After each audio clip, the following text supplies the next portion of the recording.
You're also going to be playing Brahms' Regenlied Sonata. Yes. Really beautiful piece, and I'm sure for many people it has a lot of significance. Could you tell us a little bit about the significance of this piece and any personal significance to you? Well, personally, I can say at the outset that Brahms is one of my very favorite composers in general. Symphonies, all of the chamber music. And I have played all three of the sonatas he composed for violin and piano. But this one, the G major, Opus 78, is the one that I have played by far the most often. And, like, for example, the D minor sonata I associate to a much earlier time in my life when I played it just a few times. And then the A major sonata, a few years later, I played it on my New York debut. But I keep coming back to the G major for two reasons, I think. One is that there's a quality about the first movement of that sonata. The thematic material just seems to flow in such a positive way. And I always remember a description of it, of the process of composing it, that Brahms wrote in a letter to one of his friends. He was on holiday somewhere. I think it was in Western Austria or else in Switzerland. So he was in a pastoral mountainous environment and enjoying his morning walks every day.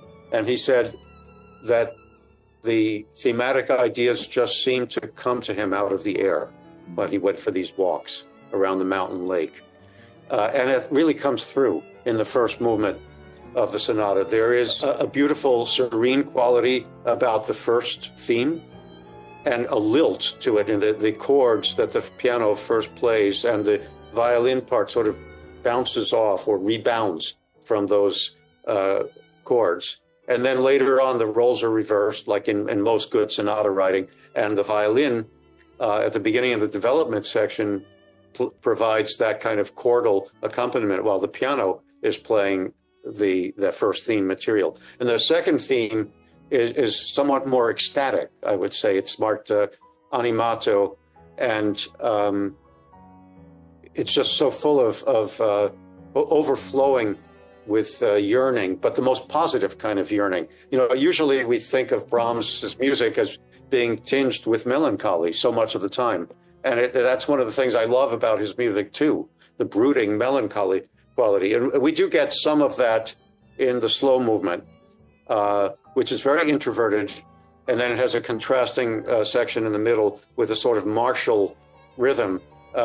So I guess what I'm saying is I'm spelling out specifically how any great composer will take the instruments that he's chosen and the form, the structure that has been chosen, and work it to its maximum effect through contrast and depth. There's a tremendous depth in that slow movement.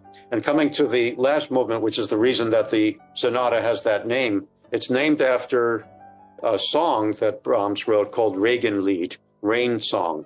And the recurring 16th notes that we hear mostly in the piano part sort of create a musical onomatopoeia, if you will, musical tone painting of the patter of rain on the pavement or on the windowsill.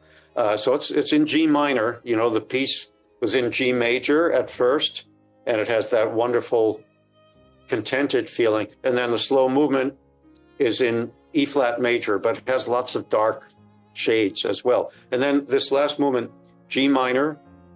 Of course, anybody trying to evoke rain would not compose the most cheerful sounding music. But then some remarkable things happen in the course of the movement. Well, first of all, there's a motivic connection between the first theme of the last movement and the first theme of the first movement, showing the kind of structural cohesion that these great composers were able to achieve. And then in the middle of the last movement, the material from the slow movement comes back. And it reaches a height of sort of ecstasy, I would say. Well, let's say rapture. It reaches a rapturous high point. And then the last movement is more of a rondo, I would say, so that rain theme comes back yet again, is for at least the third time, I would say.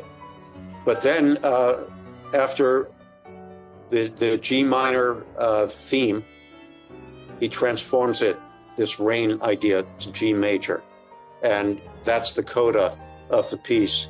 And it ends with such a sense of serene contentment that it's not a loud ending. It's not the kind of ending that's going to grab the audience by its throat, but it just provides such a satisfying sense of closure to the journey that we've experienced in the company of Johannes Brahms.